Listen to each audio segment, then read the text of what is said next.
Remember all the hype about Zach Aston-Reese when the Penguins picked him up out of college last spring? Remember all the high hopes?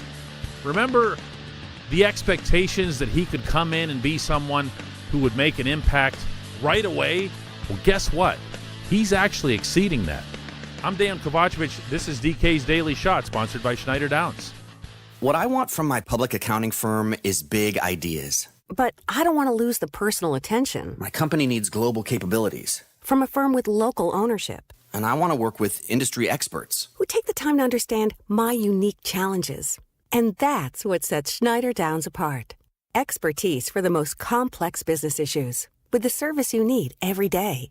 To learn how our big thinking with a personal focus can help your company, visit schneiderdowns.com. Zach Aston-Reese scored the winning goal last night for the Penguins in their 3-1 victory over the Kings at PPG Paints Arena. He was a lot better than that, though. He was strong on the wall. He was strong on the puck once he would gain possession. And yeah, he did get that winning goal. He got it pretty much just by sticking his butt in the face of Jonathan Quick. But hey, that's how he's gotten most of his goals in his brief professional career. And going back to his time at Northeastern, where he was a Hobey Baker finalist, this is the player that he's been. He lives in front of the net. It's not like Pittsburgh is new to this sort of concept, given that Patrick Hornqvist is still employed here. Some people they want to do it. They try really hard to do it. And some are just born for it. And you can see that with this kid. So he got the goal. He did all kinds of other things really well. But I'm going to tell you about one thing specifically here that impressed me the most. And that was his support of Sidney Crosby in the attacking zone.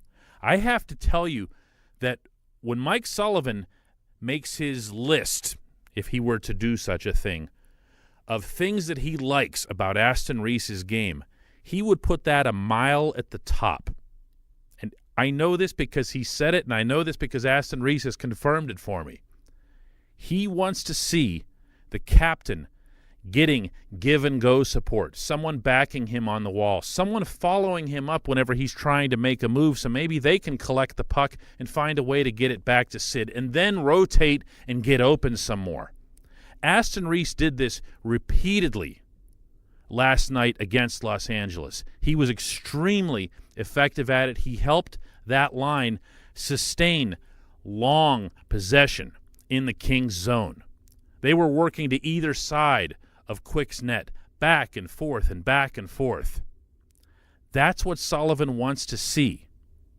Now, what I'm going to throw in parenthetically is that's also what Sullivan wanted to see from Daniel Sprong. But Sprong is younger than Aston-Reese. Just because they came in the NHL around the same time doesn't mean they're at the same level of experience.